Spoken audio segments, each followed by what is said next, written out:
Why don't we begin? All right. Hello, everyone. Good afternoon from Washington, D.C.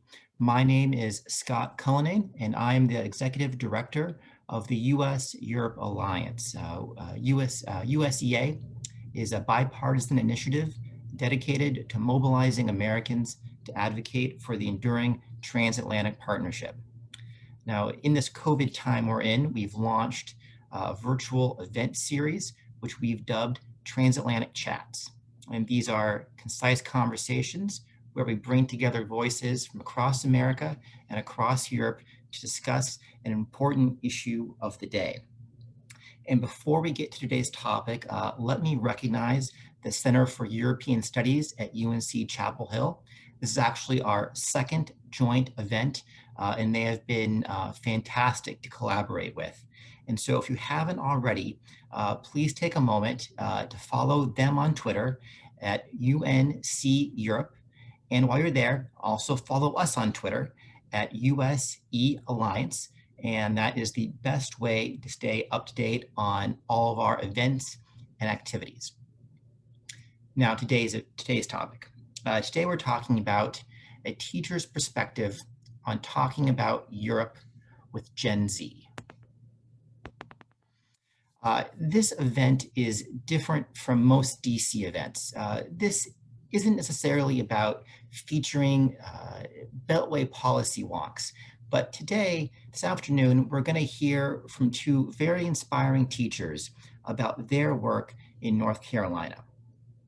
From the very beginning, it's been a core tenet of USEA that there must be a relationship between American foreign policy and the American public on whose behalf it is conducted, and that the transatlantic relationship must be understood not just by Americans who fought the Cold War, but by their children and grandchildren who have no memories of 1989. And today, when we're talking about Gen Z in particular, let me highlight one fact that really stood out to me. And that is in the US election happening next month, 1 in 10 eligible voters will be members of Gen Z, meaning that they were born after 1996. For Gen Z, this means many things. For them, their cultural touchstones, their formative life events are very different from the majority of those who are now making policy in Washington and in Brussels. As Gen Z grows and becomes a bigger portion of the US population, this could have really major implications as they enter the US workforce and as they become a larger and larger segment of the electorate. Now, to help us talk about both Gen Z and the transatlantic relationship, we have Erica Smiley, who is a teacher in Waynesville, North Carolina, and Emily Burris, a teacher in nearby Canton, North Carolina. And to help us moderate and to lead the discussion, we'll have Allison Haskins, who is from the Center for European Studies at UNC Chapel Hill. For our conversation, we'll have about 45 or 50 minutes. And for those of you joining us on Zoom, please use the chat function in the bottom of your screen and type a question as it occurs to you, and I'll be collecting those, and we'll get through as many of those as we can. And now let me turn it over to Allison to please add your welcome. Tell us a little bit about the Center for European Studies, and please take it away. Thank you so much, Scott, and thank you for allowing us to be a part of your Transatlantic Chat series yet again. We really enjoy being here with you, and it's very interesting for us to also share our work with teachers this time around. So that's very exciting. Just to echo what Scott said, my name is Allison Haskins. I am the outreach coordinator for the Center for European Studies down here in Chapel Hill, North Carolina. We're one of a few area studies centers here at the university, and we have two main grants we work with. We are both a national resource center funded by the Title VI grant from the Department of Education, and we are also a Jean Monnet Center of Excellence, which is funded by a grant from the European Union. So we work to teach our community about European studies, both our students and the wider community, with funding from both the EU and the US Department of Education. A big tenet of what we do and a part of these grants is to do teacher outreach. So not only do we work with students in our community, but we also work with K through 12 teachers throughout the state of North Carolina. The idea there is that we help these teachers incorporate contemporary European studies into their curriculum.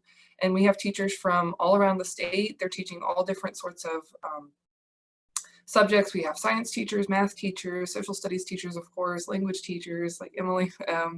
And so we work with a lot of teachers across the state and across the entire curriculum. So we get some teachers coming to our programs at first grade, second grade, and of course there's a lot of high school, but there's also teachers wanting to incorporate these kind of global perspective at a younger age. Especially kind of like Scott was saying, Europe is such an important ally still to this day that we at the center think it's very important for teachers to be able to incorporate this kind of contemporary European curriculum into the teacher studies. What we do for teachers is we do a lot of professional development. So professional development workshops, which both Emily and Erica have participated in, but we also have a mailing list that has lots of different resources. We have lesson plans available on our website. We take teachers to Brussels every summer. So we try to have a wide menu of activities that we can provide for teachers that help them learn more about the European Union and contemporary European studies. So that's a little bit about what we do at the center. I'll go ahead and toss it over to Emily and Erica. Erica is here with us. She's had some issues, so she's called in, but she might actually be on Zoom now, so hopefully that works out. But Emily, I'll go ahead and pass it over to you, maybe to introduce yourself and then talk about your European connection. Wonderful. Well, I actually started out in Europe. So I was born in Germany and adopted by my Air Force dad. And I teach French here at Pisgah High School, the rival high school to Miss Smiley's school, Tuscola, which I graduated from. And so I teach 9th through 12th. I'm the only French teacher here. I do French 1 through Honors French 4. And I actually have a former student who's on our Zoom call with us today. But my connection with the Center for European Studies is I was lucky enough to be a participant in their EUNNC program that they did. So they're great hostesses. We got to show around the Chapel Hill area.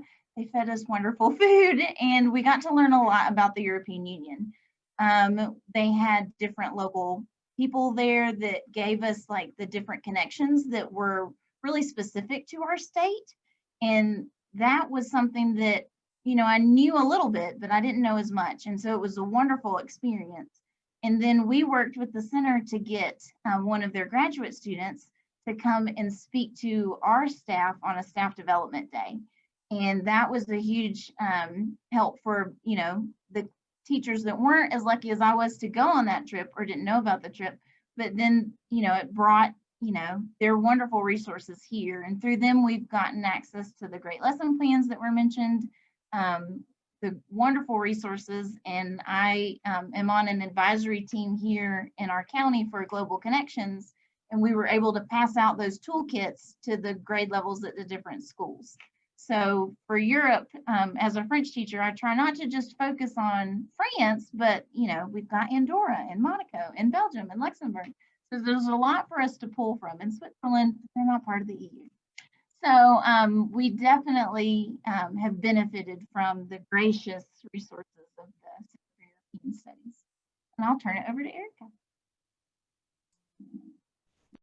Erica, are you here with us?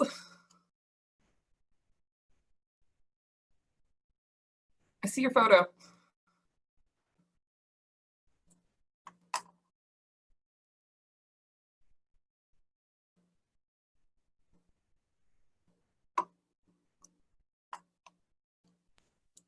While we're waiting, I forgot to mention one thing. I am also on the Teacher Advisory Council for the Center for Duke and Chapel Hill, the Area Studies Center.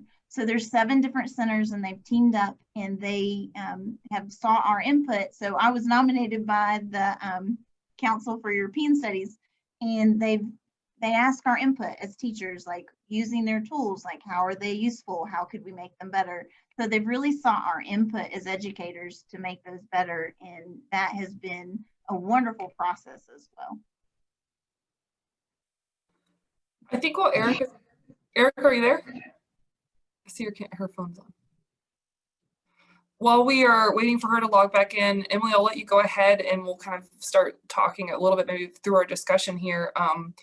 What kind of exposure do your students, where you teach, have to global studies, and maybe specifically European studies, and, what kind of exposure do they have to Europe? Well, in our courses, I asked my students the other day before my class, what did they have? And they had, the typical mindsets of, it's all gray and everybody drinks tea and there's the Eiffel Tower and they have bad air. And those are the comments that they were saying before they got into French class. And at our school, we have an active ROTC program. And they have really, they make connections with sort of the history of Europe. And then we're very blessed here in our county that we have a paper mill right down the hill. You can see it out my window. And we make connections with our pulp and paper course. So that's this course that's specific to our high school. It has the relation to the mill here. And they focus on, like there's a Frenchman who was actually the patent holder for the first continuous paper press. And so they study, that history and that connection to our local area. And, in our class, we look at the different aspects of culture, and they look at, we plan a trip to where they have to be environmentally conscious when they're planning this trip.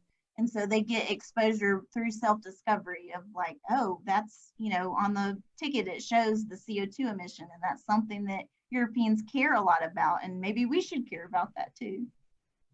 And do you find that when you're working with those students that you're working kind of with a blank slate, like they don't really have much, they don't know much at all about abroad, or that you kind of have a foundation, or, how do you see it?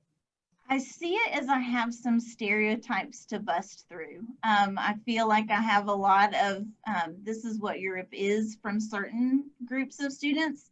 I'm very blessed. Not everybody wants to take French. So I kind of get, like the top 10% of the school that are in my class.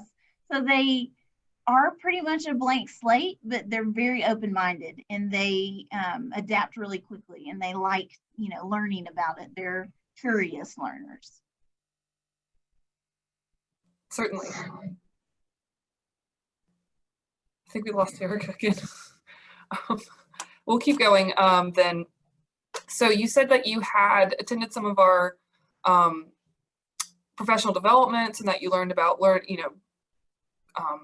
incorporating the study of Europe into your curriculum. How do you go about doing that today? So you have a French classroom, right? So that on some level is probably a little bit self-explanatory, but how do you incorporate studying about Europe into your classes? So I kind of started, I was in also part of the study center, Carolina Navigators Workshop, and they do culture kits where they have regalia from the different, countries around the world that students have provided. And through that workshop, I made a connection with an AIG elementary teacher, and she kind of gave me the idea and the basis of a passport project. So I made, in the before times, a paper passport where my students would look at different countries through the lens of like the culture iceberg. So they would look at the top part, which is what you see, the culture, the festival, the music, all the things that they might have seen in elementary school when they've done like Global Day or, culture festivals. And then we look at, okay, let's go deeper than that. So like, what are their values? How's their education system? What are their values of time? And so we look at it deeper that way. And so it's now we're in a digital world. So that comes with some positives. We're able to do virtual tours and, 3D things that like comparing the different houses of government to what they've learned in their history classes with our own system. So it's been, we do it kind of based on like, we're travelers, but we're trying to not be tourists. Yeah, certainly. Erica, can you hear us? I see that she's on the thing. Scott, is her number by chance in the waiting room? The 828 number? No. Okay. I know she's there. She's texting me. There's her phone.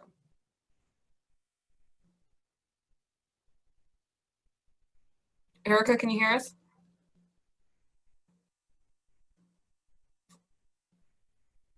I see her number. She just I see her number. Yeah. Is there a way to unmute her, Scott?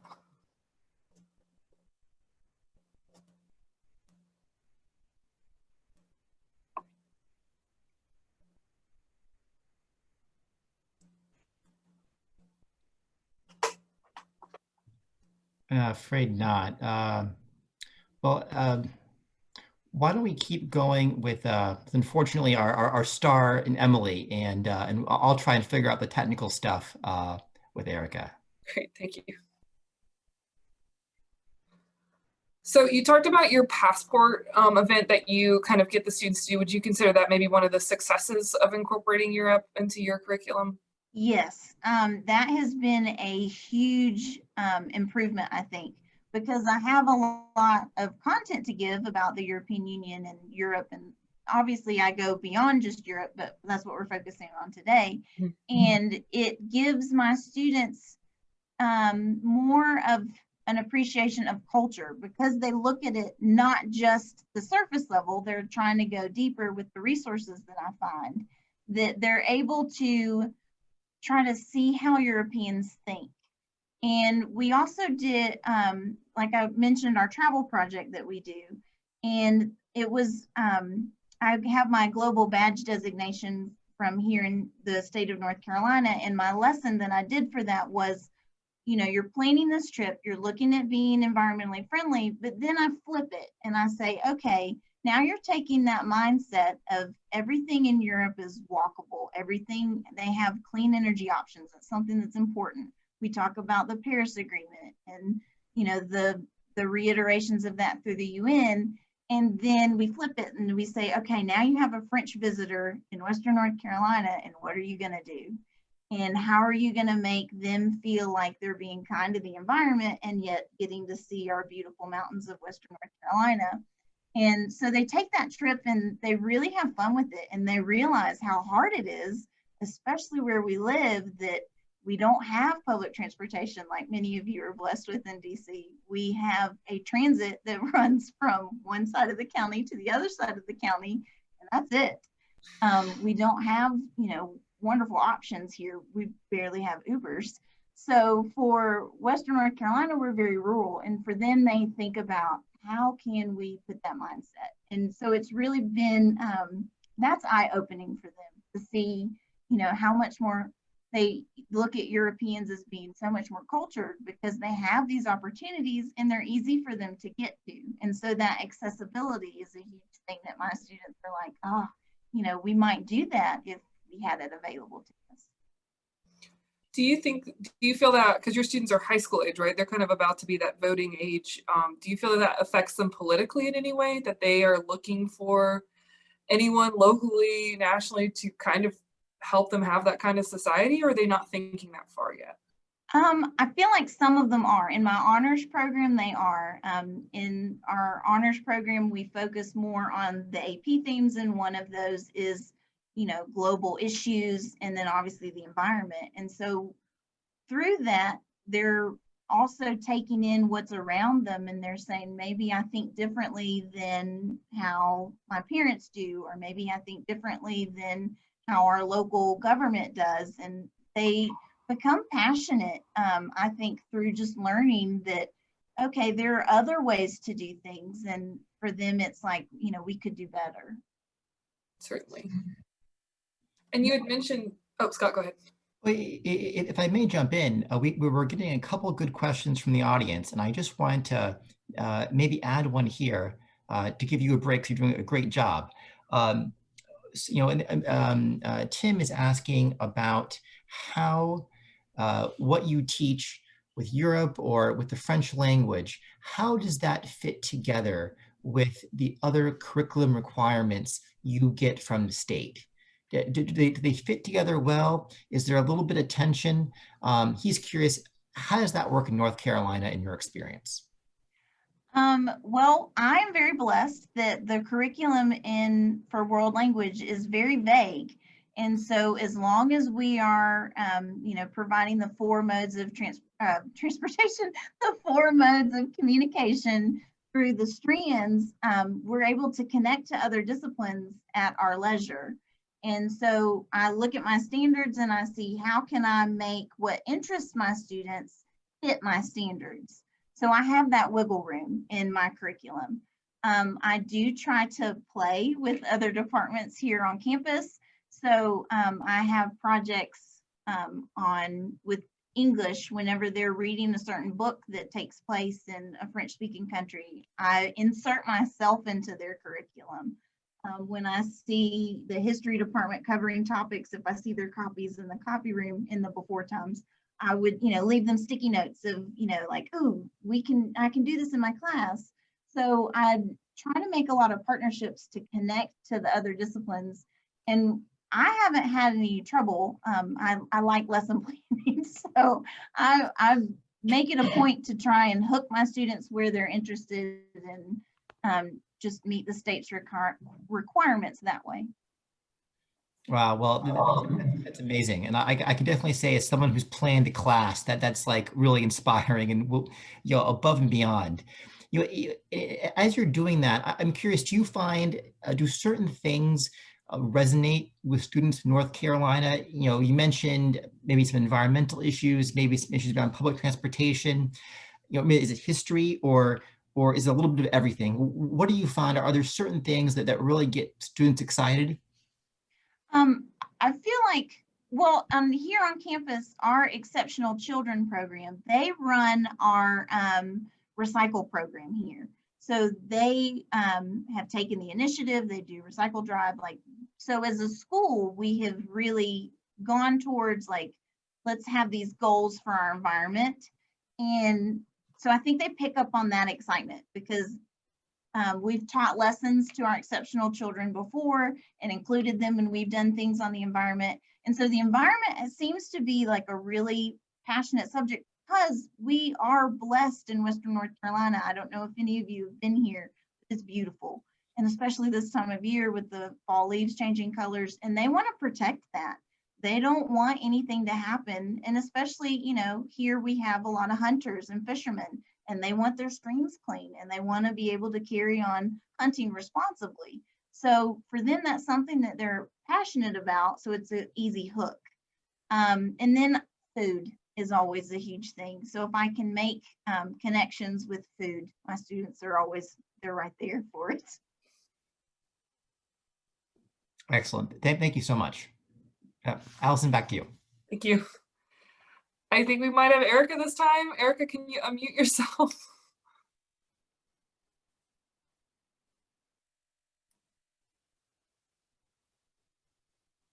Okay, maybe not. She just dropped out. Okay. So you had mentioned before about this, Erica?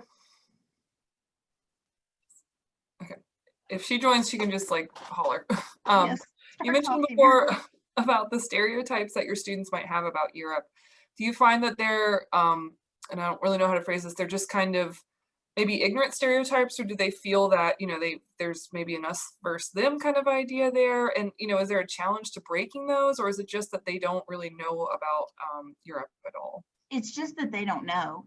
When I asked my French 2 class this last week, right now we're in a hybrid schedule. So I had the beginning of the alphabet last week and I asked them, and some of the things that they said is that, we thought that Europeans all wore black and that it rained all the time. And so I think what they get is from movies and from, those kinds of stereotypes, or maybe, they couldn't articulate where they had that idea from. That's just what they thought.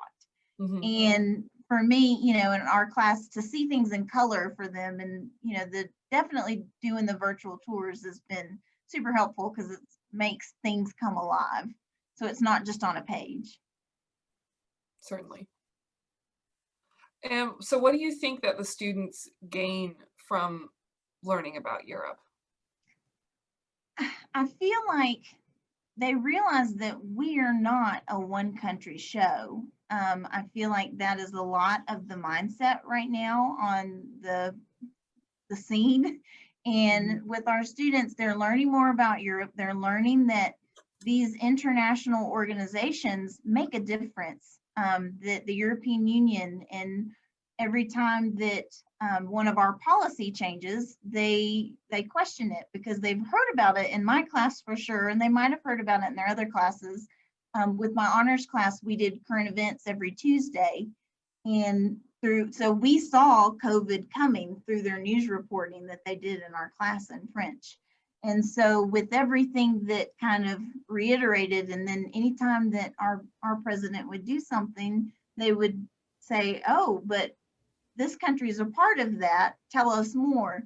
So I feel like learning about Europe as a whole brings the news to a level that they can understand, because now they know the players, and when you know the players, you can understand the story. Certainly. I definitely want to put a pin in that and come back to that comment about the news and the president, because I think that's really important to dive a little bit more into. But I see we have Erica Yes. on the screen moving her head. So I'm going to go ahead and let her introduce herself. Erica, thank you for joining. Please go ahead and introduce yourself, and then maybe talk briefly about your own European connection, and then go ahead and go into telling us what kind of exposure do your students have to global studies and European studies, because you teach a different sort of subject. So there might be, some different learning there. Hello, can you hear me now? Yes. Fashionably late. Technology issues are great. So hi, thank you so much for having me and allowing me to jump in super late. You did a great job, Emily. I was listening. So my name is Erica Smiley, and I have been teaching history in Haywood County for 16 plus years now. I have taught everything from 7th grade to 12th grade American history. I teach AP US history and AP government and politics. And I was lucky enough to meet Allison and be accepted as a teacher fellow in the Center for European Studies eUnited program this past spring. It was kind of a hybrid. We started off in person and then had to go online with our meetings, but really learned a lot about the EU, really opened my eyes and helped me be a better teacher about the EU for sure. Always been, of course, interested as just a history teacher in Europe, but learning how to teach it better to my kids has been really an important thing for me. I take students every year overseas with a program. Teachers can go, people from the community go, anybody can go, but kids, it's an education-based program where we travel to Europe every year. And that is quite amazing to see these children's eyes get opened to the bigger world than this small little rural town that we live in. As far as just kind of to kind of catch up a little bit on what I've been hearing, my students are very ignorant in the true sense of the word about the EU. I asked my AP kids today, and they said that they knew the EU stood for European Union, and they knew that those countries did things together was their whole, definition. That's all they really know about the EU. And that's my AP kids. So in my class, particularly because I have a passion for it, I do incorporate the EU, but across the board, as far as curriculum standards that are, asked to be taught, there is nothing in any of the history curriculums across the high school board that specifically says that you need to teach about the European Union today. Of course, in world history, there's history of Europe. And in American history, we're asked to be global about our approaches to things, but nothing that specifically says teach about what's going on in the EU, the transatlantic relationship, how we can foster that, nothing. So unless it is a passion of the teacher, something that the teacher feels a need to bring up, there's really no person or entity telling us that that's something we have to teach. We do have exams at the end of the year that we do try to get these kids ready for, and some teachers just feel like they don't have the time to put in something they know is not going to be on that exam. So that's another issue. But like I said, for me personally, I do put it in. We have an EU unit. We talk about that transatlantic relationship. For history, we do a lot with tariffs and how global trade wars are affecting them today. So we do have an economics unit on that as well. But in general, again, it is my preference, and it is basically what I feel like these kids need, not something that comes down as something that has to be taught. So it's dependent on which kids come through my classroom. Well, thank you. And great to see you. Happy to have you with us. And the last point you made about, how much of it is based on the teacher and his or her personal preference to include this. Really just speaks volumes to the work, you and Emily do, I think, to go above and way beyond the minimum. So thanks for doing that. One other question I wanted to put to you, maybe you, Erica, was about, not only the curriculum, but do you ever face pushback from other teachers or pushback from parents who question why their son or daughter, or why a student in their class is being taught something that's not specifically mandated in the curriculum, or something that's about a far off land? Do you ever have those kind of difficult conversations? I haven't had any about Europe. That is definitely not something that we've, that I have personally had any issues with there being much more home school happening. We've gotten a lot more feedback from parents who are all of a sudden more, hearing more about what's going on in the schools and kind of wondering about some things, but nothing Europe related for me so far. And I've had a really good response from parents and just people in the community thanking me for giving these kids the opportunity to go overseas. That's all been very positive for me. And the ones that I have taken overseas have, gone on to study abroad. They want to go back. They're already talking about going back. And I think that really opens their eyes.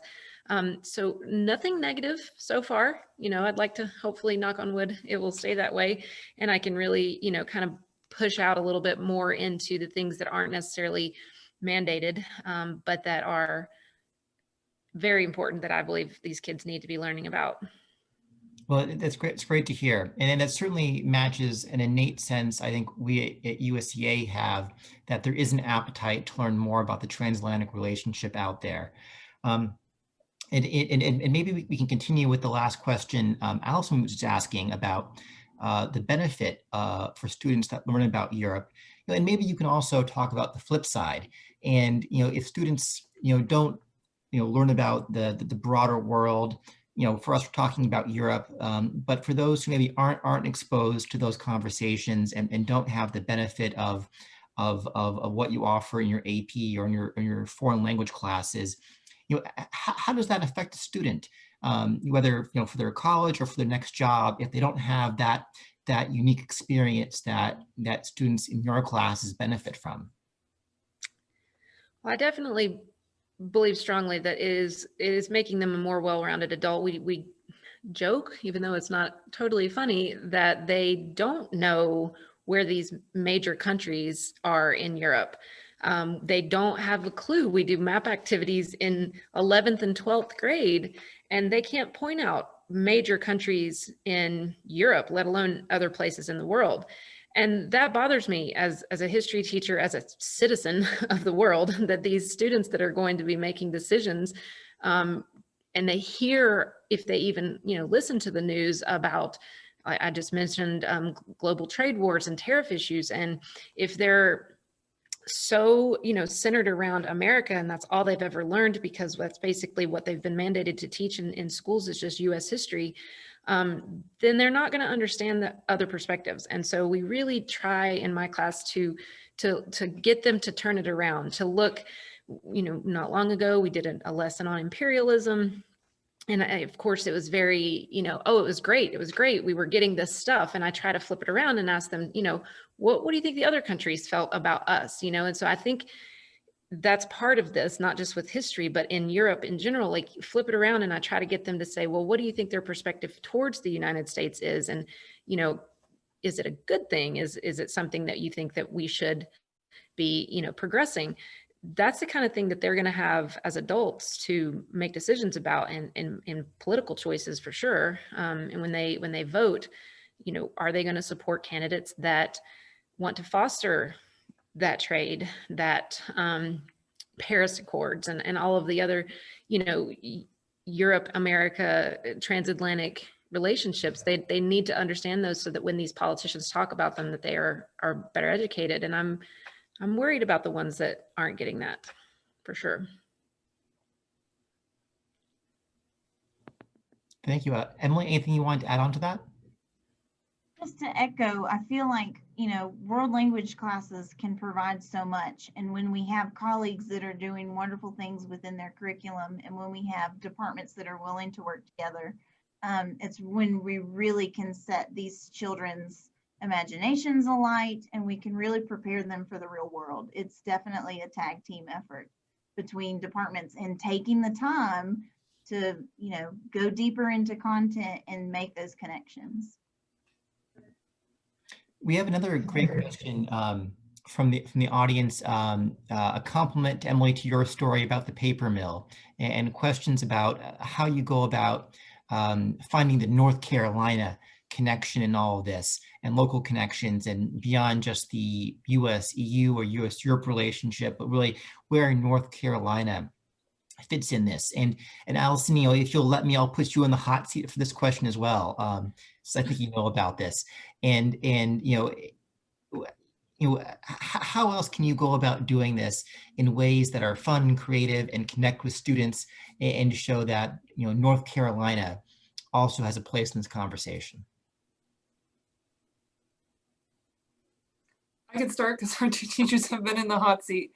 So in some ways it's easy, in some ways it's really hard. North Carolina is a very old state, so of course we have a lot of historic connections to Europe. We're one of the first colonies, we're one of the first states. So there's a lot of that history there, but also if you go to the EU and the US, there's a trade website they outline all of the different trade partnerships we have with EU countries, and how the EU invests in us and how we invest in the EU.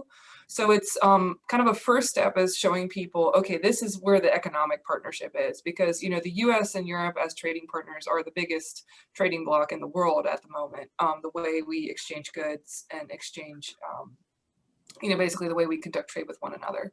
So starting with trade is a really good way to do it.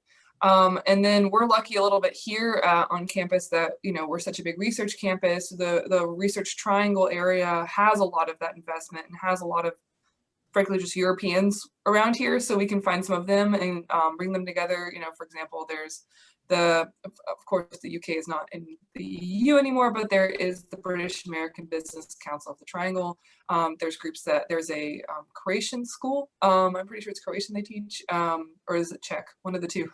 So it's a very international area that we live in. So, and of course, Charlotte as well. If you look in the Charlotte area, and even Asheville is a huge destination these days. So looking at kind of what our cities have to offer, what Europe offers us, what we offer them, is kind of a first place to really look at those connections. That's how we kind of look at it at the center. We often have, when we do a session for teachers, we'll have one about trade, or we'll have one maybe about, different groups in Europe and maybe different groups in North Carolina. Last November, we did a session on demographics of North Carolina, and where are people immigrating from to here. So just looking at those kind of two simple things, the movement of people and the movement of goods, helps to show people those European connections.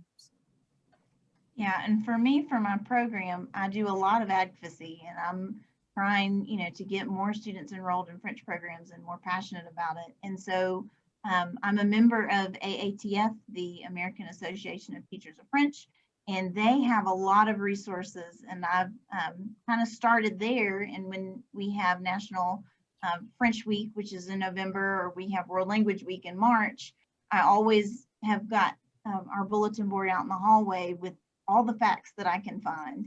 And so France actually last year sent out like an economic report, and it was able to pinpoint North Carolina what companies are major trade partners with France.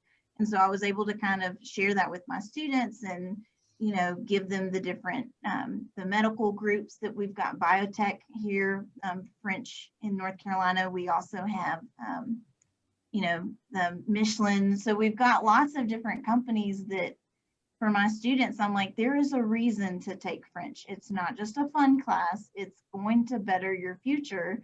And especially now that there's Brexit, that just gives French a better stronghold. For me, I think I'm just going to echo a little bit about what Allison had said about for history. It's a lot about the movement of goods and the movement of people. And immigration is a big topic for us. We focus a lot on who is coming in, and out. But more than that, we focus on why. So we try to look at those similarities. I try really hard in my class to make it not seem like it's a completely different place. There's still the same motivations. They have the same desires to better their life. They have the same fears that they're sometimes getting away from. And those same people may not be coming to the United States in huge numbers, but we have other groups of people that are coming to the United States and trying to kind of, build some empathy as well and show them that, that there are reasons that the push and pull factors are there. Here, there, it doesn't matter. It's all the same. It's a global community in that sense, and try to get them to see that, especially with immigrants, it's a big topic. It's kind of a hot button topic, honestly, that kids really can get passionate about. And I just want them to understand that it's not just here, and there's reasons for that transcend all over the border, all over the world. The globes don't, we're kind of a global community in that sense. Well, as a former history major, I definitely agree with that perspective and that point of view. Wonderful. Allison, I know we're approaching kind of our notional end time. Is there any other questions you'd like to ask? Yeah, I think maybe as a final question, I kind of want to go back to what Emily was talking about before about saying that, once her students know the players, they seem to understand the news better. I mean, we are living in a very weird time right now. These kids are growing up in a weird time, right? They're in high school at a strange time. And Emily and Erica, you've both taught many classes of students, so maybe you can see the difference or commonalities between these classes and earlier classes you've taught. But Emily, you had mentioned that these students, getting to realize it's not a one country show anymore. Is that something that you feel like students have always thought, that America is a one country show? Is this something new? Is this something that they seem to be that this is a newer group of students who think this? And do you think they know the players? Do you think your students know the players? Or do you feel like it really takes education to get them to understand that the world is big and that the US is not the only country? I feel like my students know the initials for things because they've seen it in the news or they've read it in the paper. So like they'll be familiar with an organization but not know what it does. And so we'll have those conversations through when my honor students pick current events and it mentions it. It's like, well, what is this? And there's a really great French resource called Un jour en question, and it's one day, one question. And there's little kids that write in with questions. And so we show those cartoon explanations in French class, and it's really good for explaining, from a tiny kid point of view, using language that my students can understand. And I feel like I've been teaching French for 9 years, and I don't feel like it has always been, this mindset of a one country show, but I feel like it's kind of always been there. I definitely know, and as I said, one of my former students is in on the Zoom call with her. She was part of my first graduating French class, honors class. And I feel like that group of kids had a deeper passion about the environment. They had a deeper passion about, one family, one human family, humankind. And not to say that kindness isn't in my classroom today. I just feel like they're quieter. I feel like the group that graduated in 2015, they had a fire of passion under them to make the world a better place. And I fully believe that they will. And this group of students that I have now, they have that capability. They just don't have the same outspokenness about it. So in class, they're super passionate about it, but out of class, you're not hearing the same conversations that I think I did in 2015. You want to hazard a guess as to why that might be? Uh-oh. I don't know. I don't know. I just feel like that group of students was super passionate, and there's other teachers of mine that shared the same students. We've talked about that graduating class as being very special. So I feel like it was just that group of kids, maybe. And obviously, with the climate the way that it is, we have campaign flags at sporting events here. So, I mean, it's definitely there. This group is vocal about, who they think that they want to run the country. So it's just a small community here, and I feel like they're passionate about our country, and so they're very patriotic. And so to get them to see the U.S. on a global stage, it takes a little bit of education to be like, yes, we are a wonderful country. I love America too, but there are other wonderful countries that we need to work with to make the world a better place. Absolutely. Thank you. I'll chime in real quick. As a history teacher, I feel like it has definitely always been an American exceptionalism approach for teaching history, from a little kids on, whether or not they want to say that that's what it was. But these kids come to me and they are very much shocked to hear about anything negative that the United States has ever done. They're kind of like, they've asked me that, why were we never taught this? And, I kind of try to explain to them that, when you're little, they don't want to, give you some of the things that have happened in terms of Native Americans and imperialism and, what we did in the Philippines and the Filipino-American War. Like there's not a whole lot of classes that are going to teach about that when kids are little, and then they come to me and I kind of am trying to broaden their perspective about how things have gone down over the years and get them to look at different sides, as I've said before. And they're often pretty shocked about that. Most of them are pretty open about it, though. They understand that that was history and we need to learn from that and better ourselves because of it. They're not, I definitely don't see any of them being negative about that in any way towards the United States.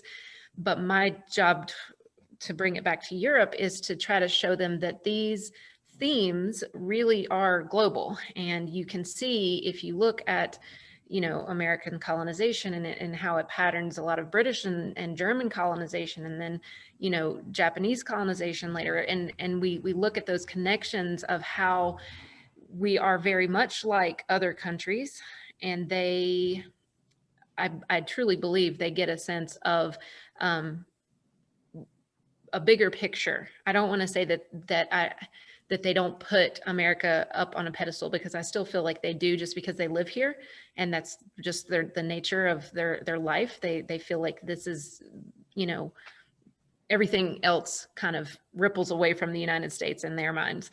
But I think that they can see that this is something that can be connected and shared globally. The struggles we've been through, the triumphs that we've been through, nothing has ever happened. We are not an island. Nothing has ever happened completely with us and nobody else being involved. And it's fun for me to kind of see those light bulbs go off in their head, where they realize, oh, okay, so this happened because of this and this and this that had already been going on globally. It's a great comment. And, I think as Americans, we always look to Europe as the continent trapped by history or pregnant with history, and America as the forward-looking nation.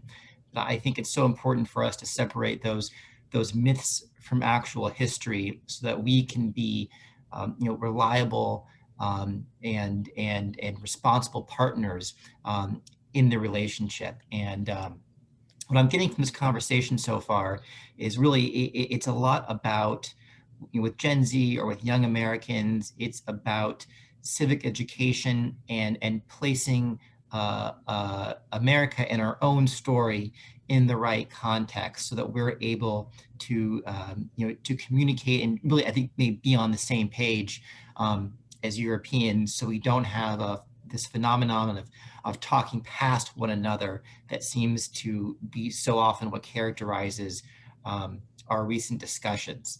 So as an American, I find that really fascinating. Yeah, Allison, I'll promise you that the last question or the last comment, and I'll be quiet. I agree. I think it's just interesting to have this conversation together, and if it feels like we're kind of putting a lot of pieces together here when it comes to talking about Europe. We talk about like how to put it in the curriculum on our end, what can we do, but it's kind of interesting to get that feedback on our end and how does your classroom look like? What is your perspective? And I think that helps us kind of put the pieces together and helps us see that, maybe there's always been this kind of, I don't want to use the word ignorance because I don't think our people are, it's not stupidity. It's just more out of not being able to see the bigger picture and how imperative it is that we teach them that, and how important teachers are in that space of teaching students to look a little further and teaching our youth to just look outside the country no matter what they believe. And so I think, it's interesting for us to be able to put all these pieces together and have these conversations. And thank you guys so much for your hard work and just opening students' eyes. It's interesting also to let them see how other countries have handled COVID. That's been an interesting perspective too. Yeah, I have a bulletin board out in the hall now that has posters from 17 different countries, French-speaking countries, that has, their, COVID signs. So like in North Carolina, we have wear, wait, wash. Mm-hmm. And for, the different European countries and then the African nations that I found. And it's like, it's not a conspiracy. Everyone's wearing masks. Everyone is washing their hands. Everyone is staying distance. So I think that has been, kind of a visual for them. And I've made it where there's strings on a map that kind of ties where things are so they can see where that poster came from in the French-speaking world. And for them, that has been huge, that we're not alone in facing this. There are other countries and, they're handling it too. So they're not alone in their remote learning. Well, this has been a great conversation, and I can already tell that there's more to unearth here. So hopefully this won't be the last conversation. But I see. Thank you to Emily. Thank you to Erica. Thank you to Allison, Katie, Center for European Studies at UNC Chapel Hill. Thank you so much, and thank you for all the good work you do on educating America's youth. Fantastic job. Thank you. Thank you for having us. Happy to be here. Happy to help. Thank you so much, Emily and Erica.